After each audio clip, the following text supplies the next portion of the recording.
San Juan José de la Cruz, franciscano, 5 de marzo.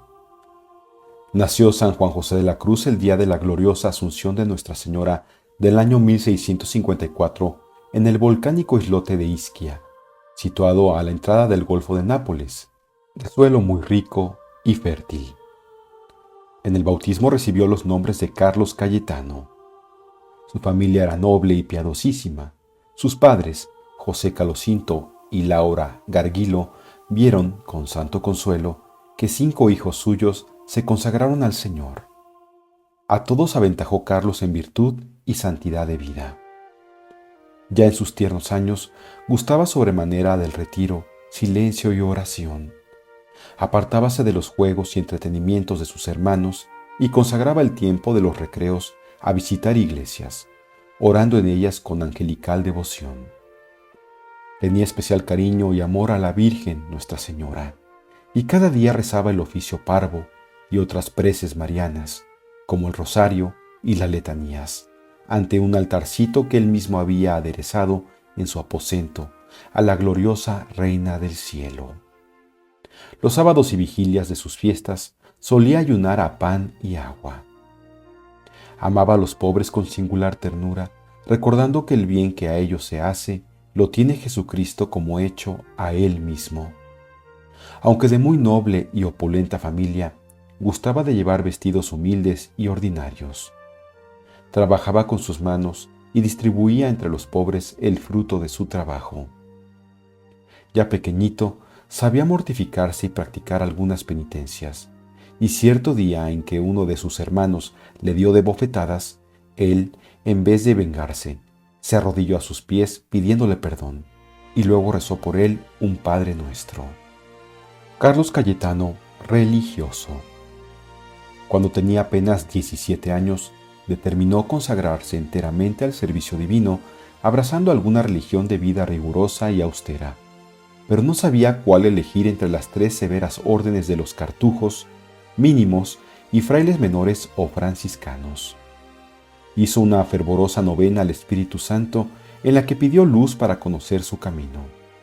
Al terminarla, ocurrió que Juan de San Bernardo, franciscano descalzo de la Reforma de San Pedro de Alcántara, llegado de España a Italia para establecer allí esta nueva rama de la Orden de San Francisco, llegó a Ischia, llevado de la providencia del Señor.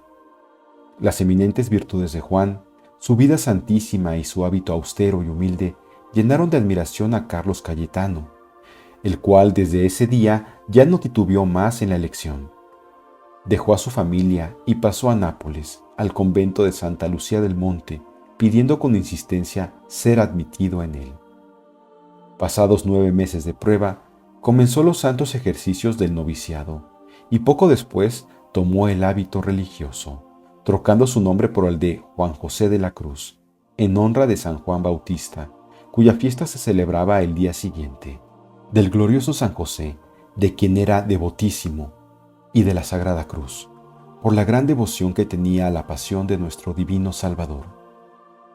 Fue el primero en Italia en ingresar en la reforma de observantes descalzos, y luego el principal promotor de la orden en las provincias napolitanas.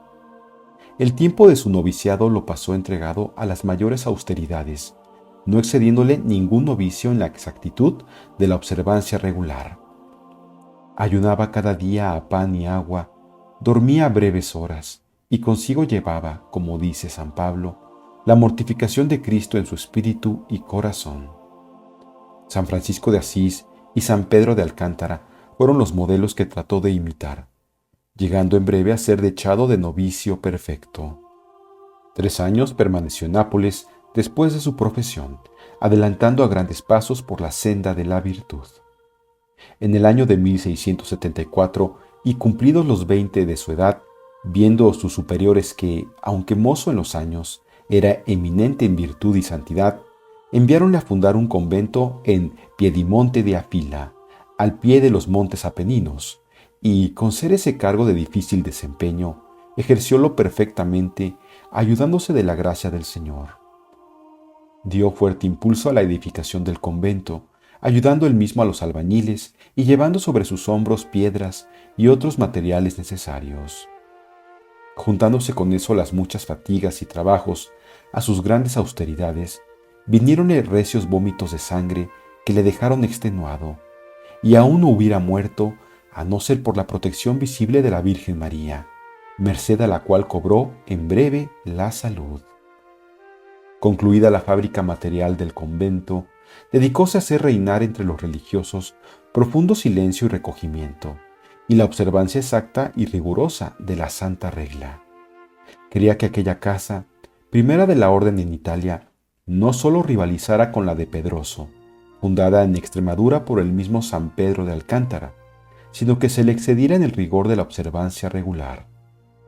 Como si quisiera el Señor premiar el celo de su siervo, tuvo aquí Fray Juan José el primer arrobamiento, viéndole los demás religiosos levantado en el aire durante un oficio que celebraba en la capilla. Siendo de edad de 23 años, fue ordenado de sacerdote, mandándoselo sus superiores, pues no quería él aceptar esta dignidad por juzgarse indigno de ella. También por obediencia consintió en dedicarse al cargo de confesor. Descubrió en el ejercicio de este santo ministerio su admirable ciencia teológica, que había aprendido, como Santo Tomás y Santa Teresa, más en la meditación del crucifijo que en el estudio de los libros.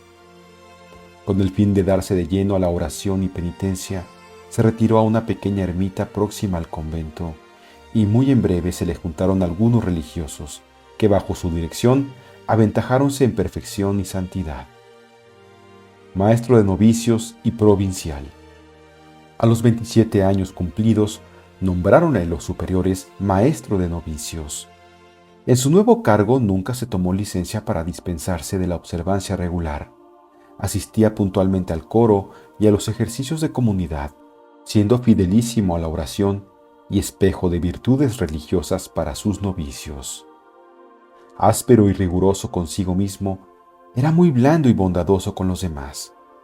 Ponía todo su afán en abrazar en el fuego del divino amor y traer a la imitación de Cristo y de su Santísima Madre a cuantos tenía bajo su dirección. Nombrado luego guardián del convento de Piedimonte, desempeñó con mucho acierto este cargo, pero, como su humildad prefería la obediencia al mando, hizo tales instancias a los superiores que a poco le relevaron del empleo. Mas no disfrutó largo tiempo de esa libertad tan deseada, pues en 1684 el capítulo provincial volvió a nombrarle guardián.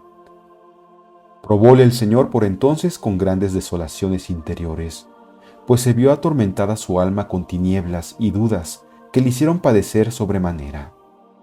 Sufrió esta prueba con mucha paciencia, y el Señor se dignó premiarle con una visión en la que se le apareció el alma de un religioso muerto hacía poco, asegurándole que ninguno de los religiosos de San Pedro de Alcántara, venidos a Nápoles, se había condenado.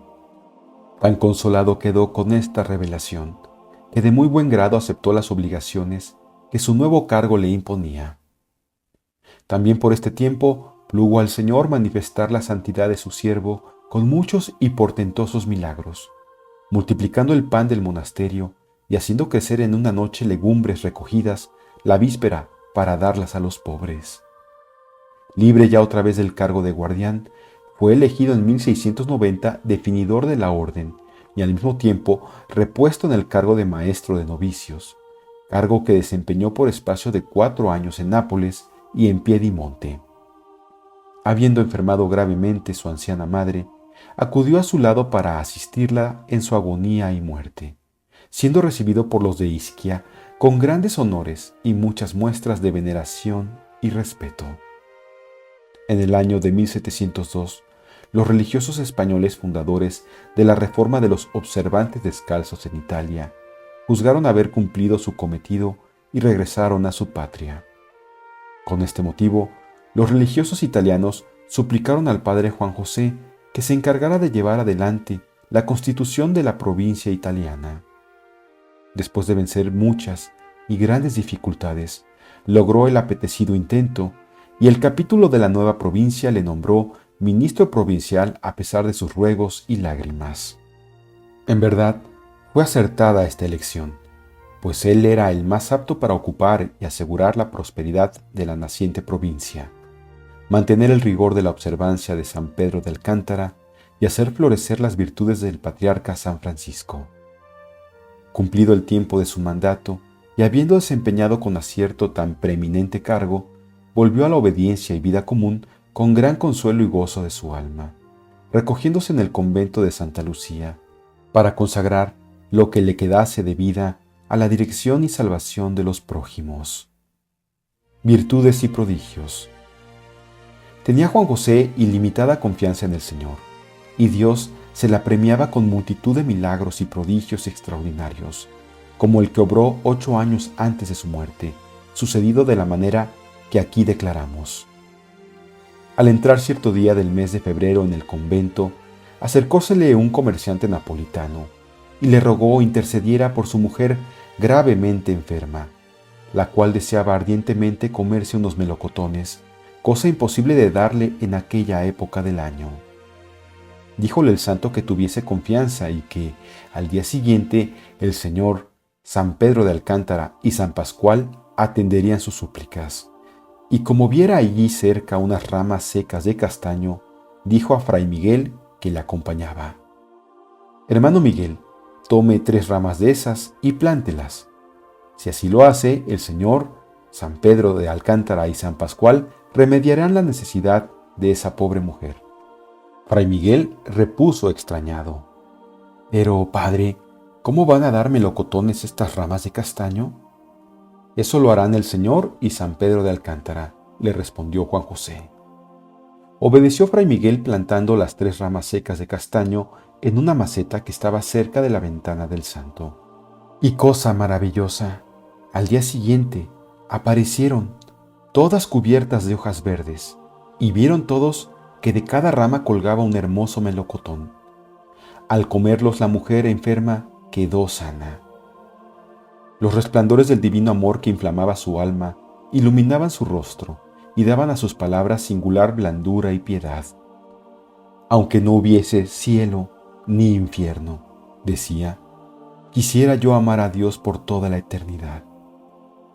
El amor a Dios suele ir acompañado de grande amor a los prójimos y sobre todo a los pobres y necesitados, y así el padre Juan José miraba como obligación suya socorrer y alimentar a los menesterosos, no consintiendo nunca que se despidiese del monasterio a un solo mendigo sin darle limosna. En cierta época de gran escasez, guardaba su propia comida y la de la comunidad para sustentar con ella a los necesitados, dejando en manos de la divina providencia el cuidado de proveer a las necesidades del convento. Su caridad para con los enfermos le llevaba a desear padecer los achaques y enfermedades que ellos padecían, y así lo pedía al Señor, siendo muchas veces oídas sus súplicas. Gustábale asimismo hacer grandes penitencias para que el Señor perdonase a los pecadores que con él se confesaban, y a los cuales no imponía sino una leve satisfacción. Tanto a sus penitentes como a los enfermos que visitaba, les infundía tierna y filial devoción a la Virgen María, a quien amaba con singular ternura y cariño. «Acudid a la Virgen Santísima», les decía, «ella os ayudará, os consolará y os librará de vuestras penas y congojas». «Dale el dulcísimo nombre de madre», dijo un día a un joven estudiante de su comunidad. «Dile: mamá, mamá, mi dulce y querida Madre María, y tenle grande y filial devoción y amor, pues ella es tu tierna madre». Tenía en su celda un precioso cuadro de la Virgen que le regaló el famoso pintor Mateis, y no apartaba de él sus ojos, consultando con su Madre Celestial todas las dificultades. Aseguran algunos que esta santa imagen le habló repetidas veces. Poseía en grado eminente las virtudes que son propias del estado religioso. Su obediencia a los mandatos de sus superiores era perfectísima. Su amor a la pobreza era intenso. Durante toda su vida guardó íntegra la flor de la virginidad, y la humildad, que es fundamento de todas las virtudes cristianas, le hizo cumplir con alegría los oficios más bajos del convento.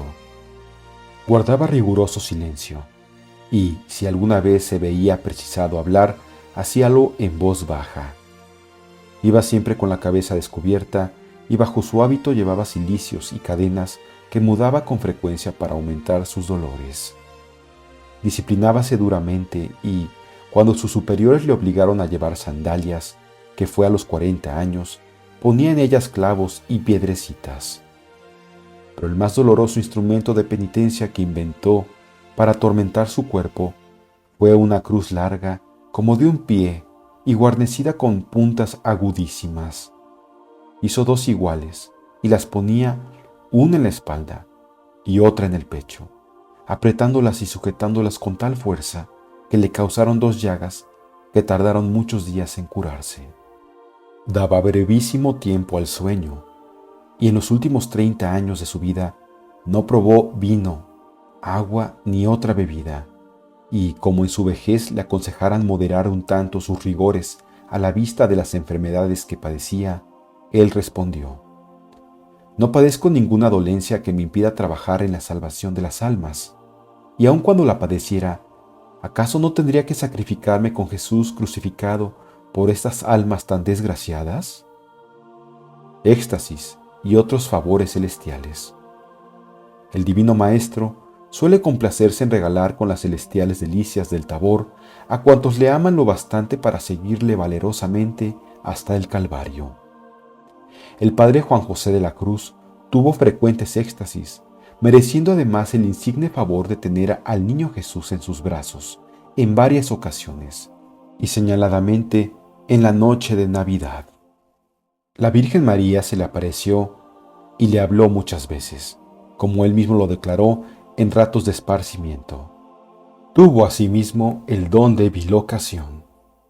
Vino un día al convento el criado de una duquesa, suplicando al santo que fuese a visitarla, pues estaba gravemente enferma y quería confesarse. Pero Juan José se hallaba también acostado sin poder moverse. Volvióse el criado muy afligido y fuese a su dueña para contarle la triste noticia. Mas, ¿cuál no fue su asombro cuando al entrar en el cuarto donde yacía la enferma, halló en él al padre Juan José? Fuera de su gozo, prorrumpió en gritos de admiración, no pudiendo creer lo que veían sus ojos. «Eres muy cándido», le dijo el santo, cuya humildad se vio comprometida. «He pasado a tu lado y no me has visto». Favorecióle el Señor con el don de profecía. Así, predijo un día su destino a 3 jóvenes que fueron a consultarle. Al primero le dijo: «Hijo mío, tu vocación no es la vida religiosa. Tienes cara de tener que morir ahorcado». Al segundo le dio este consejo: «Ten cuidado y está alerta, hijo, pues te amenaza un grave peligro». Al tercero díjole: «Ruega a la Virgen con fervor, cumple fielmente todas tus obligaciones y el Señor te protegerá». Estas predicciones se verificaron a la letra, pues el tercero se hizo religioso franciscano descalzo, y pasando cerca de Pozzuoli, supo que el segundo había sido asesinado y ferozmente acuchillado en un monte cercano.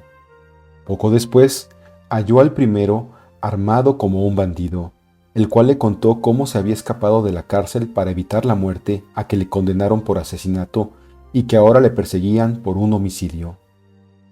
Llamado otra vez el santo para asistir a una religiosa moribunda, acudió al instante y, mirando a una jovencita, sobrina de la monja que estaba junto a su cama, dijo: «Me habéis llamado para asistir a la muerte de la tía, que aún vivirá largos años, pero la sobrina sí que está al borde de la eternidad».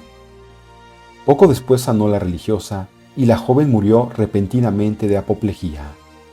Finalmente, tuvo el don de leer en los corazones y gran poderío sobre los demonios y la naturaleza. Su muerte. Los señalados premios y favores otorgados por el Señor a nuestro santo solo consiguieron desprenderle más y más de las cosas de este mundo y acrecentar el deseo que tenía de las eternas. Por eso se llenó de santa alegría con la noticia de su próxima muerte. Una semana antes, que fue a fines del mes de febrero del año 1734, rogó a su hermano que le encomendase al Señor en sus oraciones del viernes siguiente, y cabalmente fue ese día el postrero de su vida. Administráronle la extrema unción, hallándose presente la comunidad y algunas personas honorables de la ciudad. Pasó la noche entretenido en fervorosos afectos de contrición, amor, agradecimiento y resignación, y al amanecer dijo al hermano que le asistía: «Ya solo me quedan breves momentos de vida».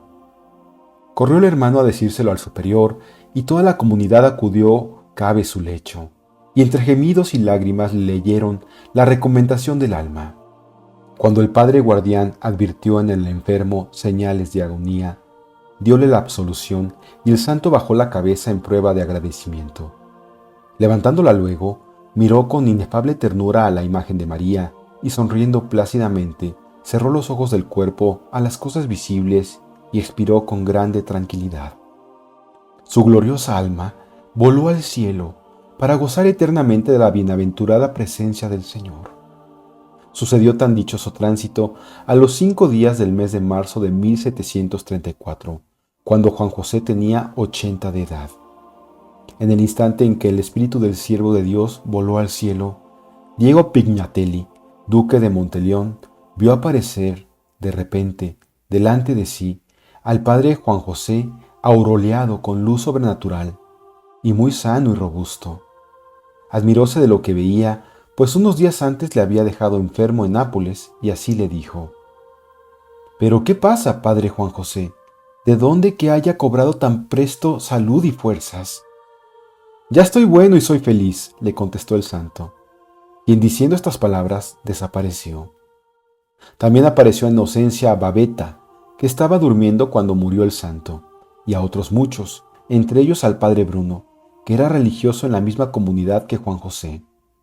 Este admirable y santísimo siervo de Dios fue canonizado por Gregorio XVI junto con San Alfonso María de Ligorio, San Francisco de Jerónimo, San Pacífico y Santa Verónica de Giuliani. Sus sagradas reliquias están en la ciudad de Nápoles, en la iglesia del convento de Santa Lucía del Monte.